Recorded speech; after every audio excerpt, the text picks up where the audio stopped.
ரொம்ப அழகான செய்தி. ரசூல் ஸல்லல்லாஹு அலைஹி வஸல்லம் குன்னா ஜுலூஸ மஅ ரசூலில்லாஹி ஸல்லல்லாஹு அலைஹி வஸல்லம், நாங்கள் அல்லாஹ்வின் தூதரோடு நாங்கள் அமர்ந்திருந்தோம். அனஸ் பின் மாலிக் ரலியல்லாஹு அன்ஹு சொல்கிறார்கள், அல்லாஹ்வின் தூதரோடு நாங்கள் அமர்ந்திருந்தோம். யத்லூஉ அலைக்கும் அல்ஆன ரஜுலுன் மின் அஹ்லில் ஜன்னah. ரசூல் ஸல்லல்லாஹு அலைஹி வஸல்லம் சஹாபாக்களை பார்த்து சொன்னார்கள், இப்பொழுது சொர்க்கத்தினுடைய ஒரு மனிதர் இப்பொழுது உங்களுக்கு மத்தியிலே தென்படுவார் பாருங்கள். சஹாபாக்களோடு ரசூல் ஸல்லல்லாஹு அலைஹி வஸல்லம் அமர்ந்திருக்கிறார்கள், உங்களோடு இப்பொழுது ஒரு சொர்க்கத்தின் மனிதர் இப்பொழுது வருவார். அன்சார் குலத்திலிருந்து ஒரு நபித்தோழர் உது செய்த வண்ணம் அங்கே வருகிறார், அமர்கிறார். மறுநாள் ரசூல் ஸல்லல்லாஹு அலைஹி வஸல்லம் அதே போல சொன்னார்கள், சொர்க்கத்தின் மனிதர் இப்பொழுது வருவார். பெரிய விஷயம், சொர்க்கத்தின் மனிதர்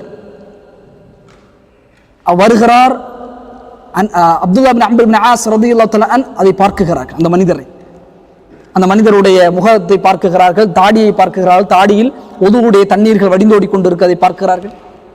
மூன்றாவது நாள் ரசூல் ஸல்லல்லாஹு அலைஹி வஸல்லம் அதே போல சொன்னார்கள், சொர்க்கத்தினுடைய மனிதர் இப்பொழுது உங்களுக்கு மத்தியிலே தோன்றுவார், வருவார். அதே போல அந்த நபி சொல்லுவார்கள். அப்துல்லா பின் அம்ர் பின் ஆஸ் ரலியல்லாஹு தஆலா ஆச்சரியம், இந்த நபித்தோழரை அல்லாஹ்வின் தூதர் சொர்க்கத்தின் மனிதர் என்று சொல்கிறாரே, இவர் என்ன அமல் செய்கிறார் என்று நாம் பார்க்க வேண்டும் என்று சொல்லி அவருடைய வீட்டிற்கு போகிறார். போய் சொல்கிறார், ஒரு 3 நாளைக்கு உங்களுடைய வீட்டிலே நான் தங்க வேண்டும் என்று அனுமதி கேட்கிறார். அவரும் அனுமதி கொடுக்கிறார். அப்துல்லா பின் அம்ர் பின் ஆஸ் ரலியல்லாஹு தஆலா அன்ஹு அப்படியே வாட்ச் பண்றாங்க, அவருடைய செயல்பாடுகளை எல்லாம் பார்த்து கொண்டே இருக்கிறார்கள்.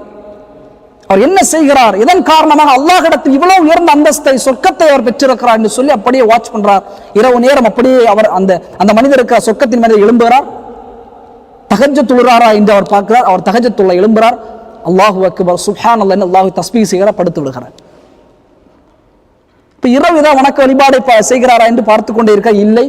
ஃபஜ்ருடைய அதான் சொல்லப்படுகிறது, எழும்புகிறார், ஃபஜ்ர் தொழுகிறார். அவ்வளவுதான். 3 நாளும் தொடர்ந்து அவரை வாட்ச் பண்ணிட்டே இருக்கிறார். என்ன அமல், அல்லாஹ்விடத்தில் இவ்வளவு பெரிய அந்தஸ்து, சொர்க்கத்தின் மனிதர்கள், அல்லாஹ்வின் தூதருடைய நாவால் மொழியப்பட்ட இந்த மனிதர் என்ன அமலை செய்திருக்கிறார், ரொம்ப பெரிய விஷயம். 3வது நாள் வருகிறது. அப்துல்லா பின் அம்ர் பின் ஆஸ் கேட்டுட்டார் டைரக்டா, அப்துல்லா, அல்லாஹ்வின் அடிமை, அல்லாஹ்வின் தூதருடைய நாவால் நீங்கள் சொர்க்கத்தின் மனிதர் என்று அல்லாஹ்வின் தூதர் சொன்னார்கள். வலம் அராக தஅமலு கஸீரன் அமலி, உங்களிடத்தில் அதிகமான அமலை எல்லாம் நான் பார்த்ததே இல்லையே. சொர்க்கத்தின் மேல் அல்லாஹ்வின் தூதர் சொல்லுகிறார், ஆனால் அதிகமான அமல்களை செய்யவில்லை. ஃபர்தான தொழுகை தொழுகிறீர்கள், தஸ்பீஹ் செய்கிறீர்கள், குர்ஆனை ஓதுகிறீர்கள், இத்தகைய வணக்க வழிபாட்டை தான் நீங்கள் கொண்டிருக்கிறீர்கள், அதிகமான அமல்கள் உங்களிடத்தில் இல்லையே. அவர் சொல்லுகிறார், ஆனா இந்த அமல் தான் செய்கிறேன், இந்த அமல் தான் செய்கிறேன். இல்லை, நீங்கள் ஏதோ ஒன்று செய்கிறீர்கள். அப்துல்லா பின் அம்ர் பின் ஆஸ் திரும்பி போகிறார் வீட்டை விட்டு. உடனே அழைக்கிறார், இங்கே வாருங்கள். சொன்னார், அன்னி, நிச்சயமாக நான் லா அஜிது ஃபீ நஃப்ஸி லி அஹதி மினல் முஸ்லிமீன கிஷன், அல்லாஹ் அக்பர், நிச்சயமாக நான் என்னிடத்தில் நான் பெற்றுக்கொள்ளவில்லை, எந்த முஸ்லிம் மீதும் பொறாமை எனக்கு கிடையாது, கெட்ட எண்ணம் என்பது எனக்கு கிடையாது. அவர் சொல்கிறார், எந்த முஸ்லிமின் கெட்ட எண்ணம் எனக்கு கிடையாது. நான் பொறாமைப்பட மாட்டேன். அலா கைரன் அஅதாஹு அல்லாஹு இய்யாஹு, அவர்களுக்கு அல்லாஹ் கொடுத்தவற்றை பற்றி நான் பொறாமைப்படவே மாட்டேன். என்ன சொல்கிறார், முதல் தன்மை, யாரை பற்றியும் கெட்ட எண்ணம் என்னுடைய உள்ளத்தில் கிடையாது. எல்லோரும் மீது நல்லெண்ணம் தான் வைப்பேன். அவர் நல்லவராக இருப்பார், அவர் நல்ல மனிதர் என்று எந்த மனிதரை நான் அணுகினாலும் என்னுடைய பார்வை அந்த மனிதன் மீது நல்ல எண்ணம். அது மட்டும் இல்லாமல் நான் பொறாமைப்படையும் மாட்டேன். அல்லாஹ் அவருக்கு கொடுத்த கைர் அவருக்கானது என்று சொல்லிவிட்டு நான் இருப்பேன். உடனே சொன்னார்கள், அப்துல்லா பின் அம்ர் பின் ஆஸ் ரலியல்லாஹு அன்ஹு சொன்னார்கள், ஹாதிஹி அல்லதி பலக்து பிக, இதுதான் உங்களுக்கு இந்த கண்ணியத்தை பெற்றது என்பதாக அப்துல்லா பின் அம்ர் பின் ஆஸ் ரலியல்லாஹு அன்ஹு சொல்லி காட்டினார்கள்.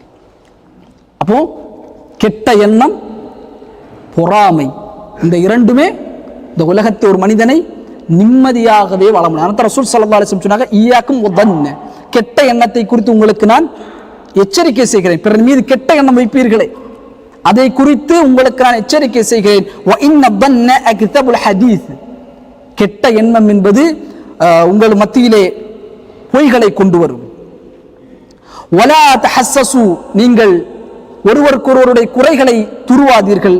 வலா தபாகது, ஒருவருக்கு மத்தியிலே பகைமை கொள்ளாதீர்கள். வகூனு இஹ்வானன், சகோதரர்களாக இருங்கள் என்பதாக ரசூலுல்லாஹி ஸல்லல்லாஹு அலைஹி வஸல்லம் சொல்கிறார்கள். இமாம் புகாரி அவர்கள் 5143வது செய்தியாக இந்த செய்தியை பதிவு செய்கிறார்.